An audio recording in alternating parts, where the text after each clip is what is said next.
تو P T I نے deputy commissioner کو اس کے بعد پریڈ گراؤنڈ میں جلسے کی درخواست دی جو قبول کر لی گئی ہے، جبکہ اپوزیشن نے اس حوالے سے بھی کوئی مثبت جواب نہیں دیا۔ اس سے پہلے جب عدالت میں ایک بڑے کیس کی سماعت ہوئی، وہ کیس تھا سپریم کورٹ کے اندر ایک صدارتی ریفرنس دائر کیا گیا ہے، منحرف اراکین کے خلاف صدارتی ریفرنس دائر کیا گیا ہے، جس پر سپریم کورٹ نے لارجر بینچ تشکیل دینے کا فیصلہ کیا ہے۔ ایوان میں ہارس ٹریڈنگ اور آرٹیکل 63A کی تشریح کے لیے حکومت نے یعنی صدر مملکت عارف علوی کی جانب سے ایک آرڈیننس سپریم کورٹ میں دائر کیا گیا تھا، جس میں 4 سوال پوچھے گئے تھے، جن کے مطابق حکومت نے سوال اٹھایا تھا کہ آرٹیکل 63A کے تحت کیا اراکین اسمبلی کو پارٹی پالیسی کے خلاف ووٹ دینے سے روکا جا سکتا ہے۔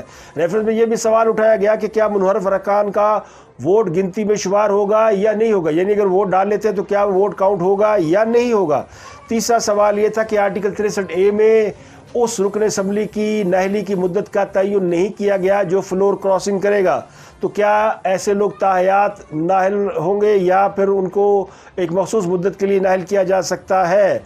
ریفرنس میں مزید پوچھا گیا تھا کہ فلور کراسنگ یا ہارڈ ٹریڈنگ کو روکنے کے لیے کیا کیا اقدامات کیے جا سکتے ہیں، تو اس پر تمام سیاسی جماعتوں کو نوٹسز جاری کر دیے سپریم کورٹ نے، اور 24 مارچ کو بلا لیا گیا ہے کہ اس ریفرنس کی سماعت 24 مارچ کو شروع ہوگی۔ اس کیس کی سماعت کے دوران اٹارنی جنرل نے واضح طور پر یہ کہا کہ حکومت آئینی تقاضوں کو پورا نہ کرنے کا کوئی ارادہ نہیں رکھتی، سپریم کورٹ سے کوئی ہم اسٹے آرڈر نہیں مانگ رہے، حکم امتناع نہیں مانگ رہے، اور صدارتی ریفرنس کی وجہ سے اسمبلی کی کارروائی بھی متاثر نہیں ہوگی، کسی کو ووٹ کا حق استعمال کرنے سے نہیں روکا جا سکتا۔ تو عدالت جو پچھلے 2 دنوں سے اپنا ایک نیریٹو بلڈ کر رہی تھی کہ ہم روکیں گے، عوام کسی کو ووٹ ڈالنے کے لیے جانے نہیں دیں گے، ان عوام میں سے گزر کے جانا پڑے گا، اور اگر وہ ووٹ ڈالنے کے لیے جائے گا تو عوام اس کی تکہ بوٹی کر دیں گے، فیتی فیتی کر دیں گے۔ مطلب ان بٹوین دی لائن یہی تھا کہ اگر لاکھوں کے مجموعے میں سے ایک شخص ان کے مخالف ووٹ ڈالنے جائے گا تو پھر اس شخص کا کیا بچے گا، اس کی تو شاید تکہ بوٹی بھی یا ہڈی بھی کسی کے ہاتھ نہیں آئے گی، تو اس کی دھجیاں اڑا دی جائیں گی۔ تو اس قسم کا تاثر دیکھ کے اراکین اسمبلی کو جو ہراساں اور خوفزدہ کیا جا رہا تھا، اس پر عدالت نے آج روک لگا دی ہے۔ دوسرا بڑا کیس تھا جو کہ سپریم کورٹ بار ایسوسی ایشن نے کیا ہوا تھا کہ سیاسی جماعتیں ریڈ زون کے اندر جلسہ کر رہی ہے، جس سے تصادم اور لا اینڈ آرڈر خراب ہونے کا خدشہ ہے۔ اس پر بھی عدالت نے آج بہت زبردست ریمارکس دیے، اور عدالت نے کہا کہ جناب کوئی بھی شخص جتھے نہیں لا سکتا، کوئی ڈی چوک کا استعمال نہیں کر سکتا، کوئی ہجوم نہیں لا سکتا، اور جب تحریک عدم اعتماد پیش کی جا رہی ہوگی، جب اسمبلی کا اجلاس چل رہا ہوگا، تو کوئی بھی شخص ریڈ زون میں کسی قسم کا جلسہ جلوس نہیں کر سکے گا، کسی رکن اسمبلی کو ووٹ ڈالنے سے نہیں روکا جا سکتا۔ تو یہ 2 بڑے فیصلے ہیں جس کے تحت آج عدالت نے 2 ریمارکس دیے اور کہا کہ کسی کو روکا نہیں جا سکتا۔ اس کیس کی بھی سماعت 24 مارچ کو رکھی گئی ہے۔ اب سوال یہ ہے کہ کیا عمران خان سپریم کورٹ میں دائر پٹیشن کے ذریعے تحریک عدم اعتماد کو ناکام بنا سکتے ہو؟ کیا یہ اس لیے عدالت میں گئے ہیں کہ تحریک عدم اعتماد کو روکا جا سکے؟ لیکن عدالت نے اپنے موڈ اور مزاج سے بتا دیا کہ عدالت اس معاملے میں کوئی بھی رخنہ ڈالنے کا ارادہ نہیں رکھتی۔ جب اس کیس کی سماعت ہوئی تو اس کیس میں پہلی بار 3 بڑی سیاسی جماعتوں کے رہنما مولانا فضل الرحمان، شہباز شریف اور بلاول بھٹو عدالت میں پہنچے۔ یہ درخواست میں مدعی احسن مون تھے، سپریم کورٹ بار ایسوسی ایشن کے صدر۔ تو سپریم کورٹ بار کے وکیل نے کہا اسپیکر نے 25 مارچ کو قومی اسمبلی کا اجلاس طلب کیا ہے، حالانکہ آرٹیکل 95 کے تحت 14 دن میں اجلاس بلانا لازم ہے۔ 14 دن سے زیادہ اجلاس میں تاخیر کرانے کا کسی کو کوئی حق نہیں ہے، یہ آئین کی خلاف ورزی ہے۔ تمام اراکین اسمبلی کو آزادانہ طور پر ووٹ ڈالنے کا حق ہونا چاہیے۔ تو چیف جسٹس نے اس پر ریمارکس دیے کہ ووٹ ڈالنا ہر رکن اسمبلی کا آئینی حق ہے۔ عدالت نے صرف یہ دیکھنا کسی ایونٹ کی وجہ سے کسی کا کوئی حق رہ تو نہیں جاتا، کوئی ووٹ کے حق ڈالنے سے محروم تو نہیں رہ جاتا۔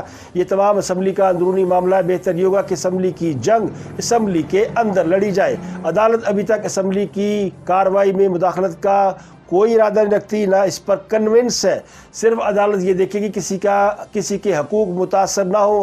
عدالت صرف یہ چاہتی ہے کسی کو ووٹ ڈالنے سے نہ روکا جائے۔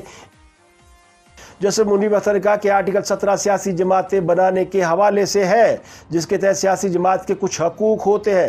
آرٹیکل 95 کے تحت ووٹ کا حق سیاسی جماعت کا ہوتا ہے۔ آرٹیکل 95 کے تحت رکن اسمبلی سیاسی جماعت میں شمولیت کے بعد اس جماعت کی پالیسی پر عمل کرنے کا پابند ہے۔ آئین کی شق کے تحت رکن اسمبلی آزادی سے ووٹ ڈالتا ہے، لیکن بار کا کیس آئین کی کس شق کے تحت ہے یہ تو بتا دے، جس پر بار کے وکیل نے یہ جواب دیا کہ آرٹیکل 91 کے تحت اسپیکر اور دیگر عہدیداروں کا انتخاب کیا جاتا ہے۔ چیف جسٹس نے کہا کہ سپریم کورٹ بار یہ چاہتی ہے کہ ارکان جس کو چاہے آزادانہ طریقے سے ووٹ ڈال سکیں۔ سوال یہی ہے کہ ذاتی چوائس کیا پارٹی موقف سے مختلف ہو سکتی ہے یا نہیں ہو سکتی؟ ووٹ کا حق کسی رکن کو ایبسولوٹ یعنی مطلق نہیں ہوتا۔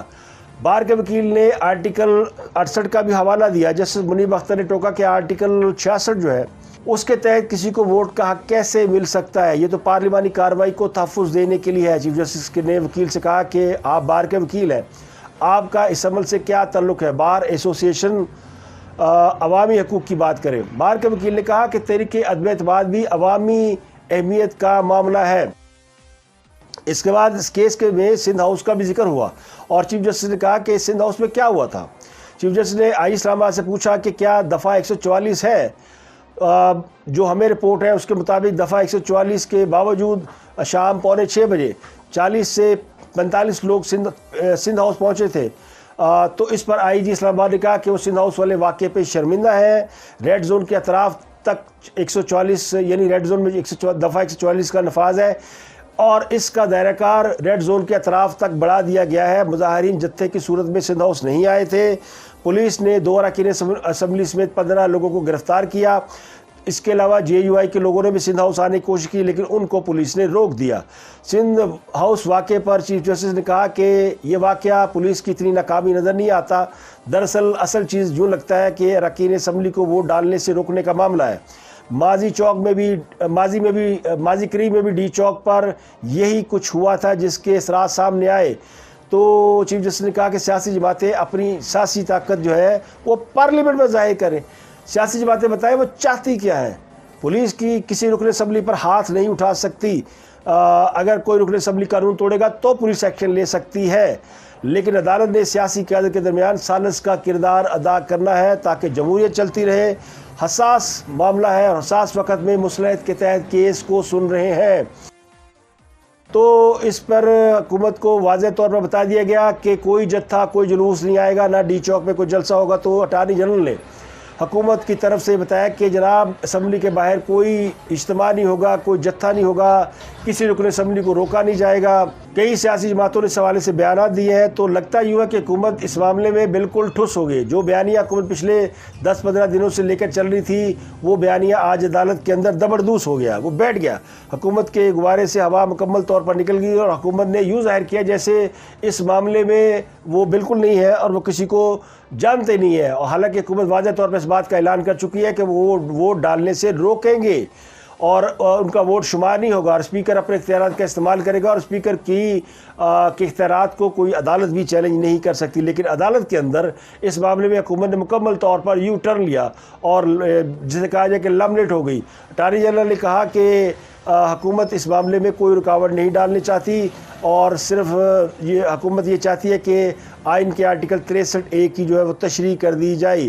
تو اس پر اٹارنی جنرل کے موقع پر عدالت نے کہا کہ حکومت جو ہے اس کا رویہ بڑا زبردست ہے، موقف خوشائند ہے۔ 25 مارچ کو اجلاس بلانے کی کیا وجہ ہے یہ بتایا جائے، کیونکہ ہم تو 24 مارچ کو لارجر بینچ بلا رہے ہیں۔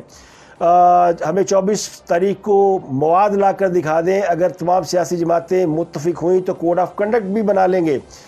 تو اس پر اپوزیشن لیڈر کے وکیل نے بھی کہا کہ ہم جو ہے پرامن جلسہ کریں گے اور ہم چاہتے ہیں تمام عمل جو ہے وہ امن و امان کے ساتھ مکمل ہو۔ تو اس پر ایک اور جو پیپل پارٹی کے وکیل فاروق اچ نائک نے ایک نقطہ اعتراض اٹھایا، انہوں نے کہا جی کہ اسپیکر نے بر وقت اجلاس کیوں نہیں بلایا، 14 دن کے اندر اجلاس بلانا چاہیے تھا۔ تو چیف جسٹس نے کہا اسپیکر کی رولنگ عدالت کے دائرہ اختیار سے باہر ہے، اسپیکر پر کوئی اعتراض ہو تو پارلیمنٹ میں اٹھائے، اسپیکر بھی آئین کا حصہ ہے۔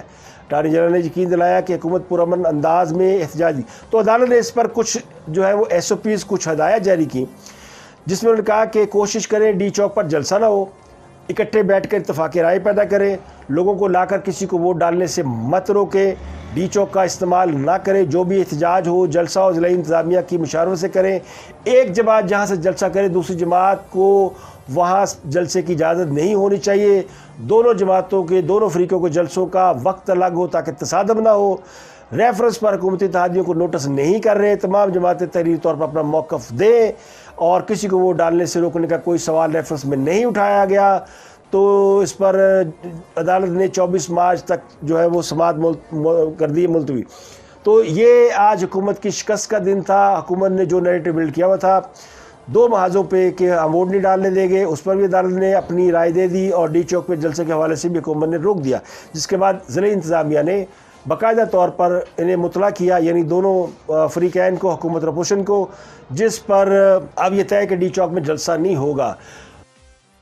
اور پھر اگلا مرحلہ ہوا آج مریم نواز کی پیشی کا. مریم نواز عدالت میں پیش ہوئیں اور اس پیشی کے حوالے سے جو سب کو انتظار تھا وہ اس بات کا تھا کہ نیب نے جو نئے پراسیکیوٹر جنرل رکھے ہیں جناب اظہر صدیق صاحب، وہ ہمارے بھی دوست ہیں، تو ہم سب اس بات کے منتظر تھے کہ اظہر صدیق صاحب عدالت میں کیا کرنے کی کوشش کرتے ہیں، اور چونکہ وہ ایک نقطہ نظر رکھتے ہیں اور اظہر صدیق کے بارے میں جو ہمیں اطلاعات ہیں یا ہمارا گمان ہے کہ وہ حکومت کے اتنے خیر خواہ نہیں ہیں جتنے وہ ان کے خیر خواہ ہیں جو آج کل حکومت سے ناراض ہیں. تو اسی وجہ سے پھر اظہر صدیق صاحب کو شاید نیب نے ہٹا دیا ہے یا وہ خود سے ہٹ گئے ہیں. تو آج ان کی جگہ ایک اور وکیل امتیاز صدیقی صاحب پیش ہوئے. یہ وہ کیس ہے جس کے اوپر حکومت جو ہے وہ نیب جو ہے وہ سستی کا مظاہرہ کر رہی ہے، اور نیب چاہتی ہے کہ اس کیس کے اوپر ٹائم بائٹ کیا جائے، جبکہ دوسری طرف مریم نواز اس کیس کی سماعت جلد سے جلد چاہتی ہیں. اس کیس میں بہت سے دلچسپ باتیں سامنے آئی ہیں، اور اس میں جو مریم نواز نے آج باتیں کی، اور مریم نواز نے جس طرح پرائم منسٹر کی جو عزت افزائی کی، انہوں نے کہا کہ عمران خان تکبر کا شکار ہو گئے اور پوری پارٹی ان کے ہاتھ سے ریت کی طرح نکل گئی ہے. مریم نواز نے یہ کہا کہ نیوٹرل لفظ کا آج کل بڑا چرچہ ہے، اور اس لفظ نے ایک شخص کی ہوا نکال دی ہے، اور 22 سالہ جدوجہد ان کی زمین بوس ہو گئی ہے، پارٹی کا شرازہ بکھر گیا ہے. عمران خان کے برسر اقتدار ہونے کے باوجود لوگ ان کو چھوڑ کر جا رہے ہیں. حکومت تو 10 لوگ پورے نہیں کر پا رہی. اب یہ آوازیں نہیں نکال رہے بلکہ یہ چیخ رہے ہیں کہ مجھے بچا لو. اتنا برا حال تو کسی تانگا پارٹی کا بھی نہیں ہوا. ڈرانے دھمکانے کے تو دن گئے، اب تو عمران خان صاحب کے حساب کتاب کا اور ان کی بندش کا وقت ہے. اب تو اس کی خیر منانی چاہیے. یہ دھمکیاں وہ اپوزیشن کو نہیں دے رہے، یہ دھمکیاں وہ کسی اور کو سنا رہے ہیں. آپ کھڑے ہو کر جلسوں میں بدتمیزی کرتے ہیں، بد تہذیبی کرتے ہیں. بلاول کو آپ کہتے ہیں کہ اس کی اردو اچھی نہیں، اس کی آپ نقلیں اتارتے ہیں. مسخرے لگتے ہیں آپ جب یہ کام کرتے. تو خان صاحب پر چاروں طرف سے تانوں تشنی کے جو نشتے برس رہے ہیں، اور خود اب خان صاحب کیا کریں گے. خان صاحب بڑی مشکل میں ہے، لیکن آج انہوں نے اپنی ہمت کو جمع کرتے ہوئے سندھ سے یعنی کراچی سے اراکین اسمبلی کو بلایا اور ان سے ملاقات کی. ان سے 10-12 اراکین اسمبلی کی ملاقات کرائی گئی، جس میں عامر لیاقت شامل نہیں تھے.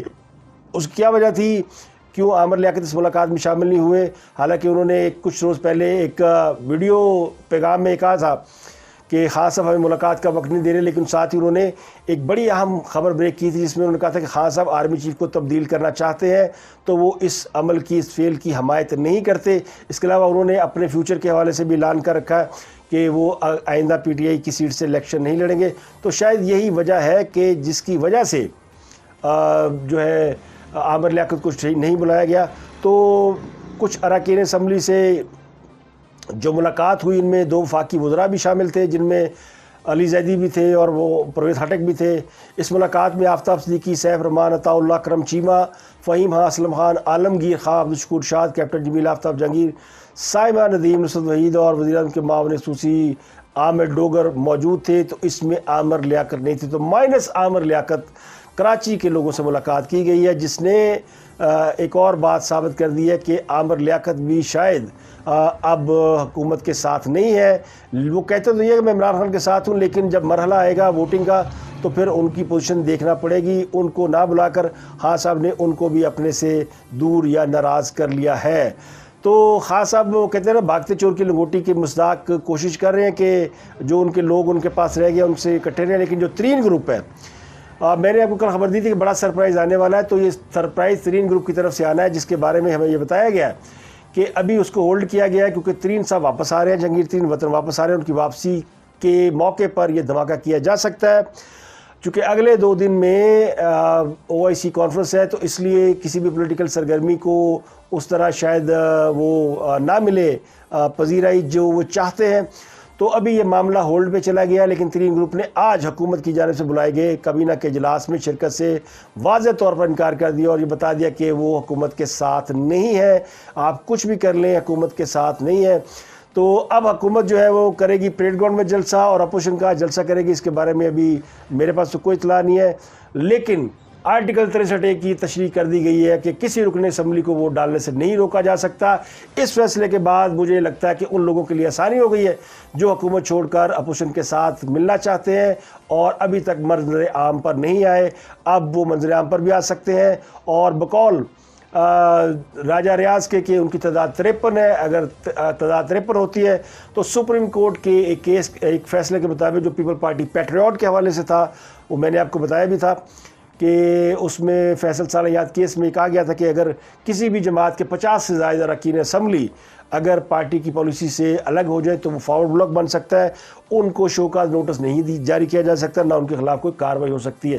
تو بات اس جانب جا رہی ہے اور حکومت جو ہے وہ لڑکھڑا رہی ہے اور آج تو بالکل زبردست ہو گئی۔ تو آج کے لیے اتنا ہی، کل آپ سے پھر ملاقات ہوگی۔ اپنا گردنوا کے لوگوں کا بہت بہت خیال رکھیے گا۔